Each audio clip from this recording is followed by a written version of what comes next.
हमारे शायद जब खालिदा ज़िया आती हैं एज प्राइम मिनिस्टर तो हम थोड़ा सा हमें इत्मीनान रहता है। तो क्योंकि वो कभी इंसिस्ट नहीं करती कि जी पाकिस्तान जो है वो 1971 के मामलात में हमसे माफ़ी मांगे, अपोलोजाइज़ करे वो, लेकिन ताल्लुकात हमारे आगे बढ़ते हैं। अभी भी हमारा शायद ट्रेड उनसे ठीक ठाक है, not less than $1 billion, between 890 के दरमियान, 900 के दरमियान है। तो ट्रेड तो हमारा ठीक है उनके साथ। तो आप क्या समझते हैं कि हमारे जो है खालिदा ज़िया अगर आ जाती हैं तो पाकिस्तान बांग्लादेश के ताल्लुकात में वो करमजोशी पैदा होगी? मेरा अपना ख्याल है होगी। अच्छा, इसलिए कि उनके ideologically she feels close to Pakistan. Her husband too struggled in 71 for the freedom and fought in Chittagong as one of the commanders, but बाद में उन्होंने रियलाइज़ किया कि पाकिस्तान के साथ ताल्लुकात रखना हमारे लिए फंडामेंटल ज़रूरी इशू है।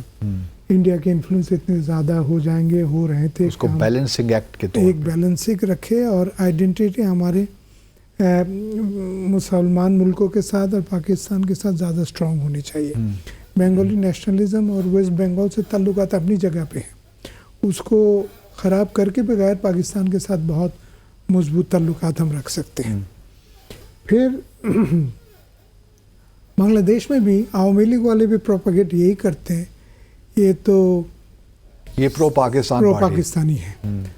और ज़ियाउर रहमान भी 70 तक पाकिस्तान आर्मी के लिए बहुत कमिटेड सपोर्टर थे। आपको पता है ना, ज़िया रहमान 65 वॉर में लाहौर फ्रंट में जो 3-4 लोगों को गैलेंट्री सबसे बड़ा मिला है, one of those was general Ziaur Rahman. Okay, आप गूगल करें आपको पता लगता है। ओके, पाकिस्तान के पुराने जनरल्स 3-4 के नाम है और मेजर के नामों में मेजर ज़ियाउर रहमान आता है। अच्छा, वेरी इंटरेस्टिंग। तो that is his commitment to Pakistan, but that is now being exploited by Awami League ये लोग पॉलिटिकली। That's it. और one of the nasty things they say is, बात करो तो ये लोग अभी भी घर में उर्दू बोलते हैं।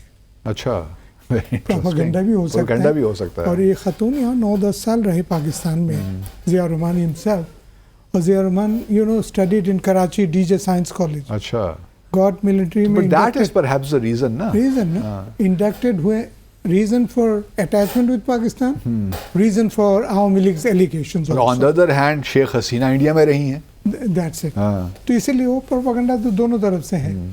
तो मिलिट्री में इंडक्ट भी कराची से हुए थे ज़िया साहब। बहरहाल तो मेरे हिसाब है जब भी पाकिस्तान बना और लड़ाई हुई, जब बांग्लादेश बना और शेख मुजीब को निकाला, इसके बाद से पहले मौके पर वो चाहते थे पाकिस्तान से अच्छे ताल्लुकात बने।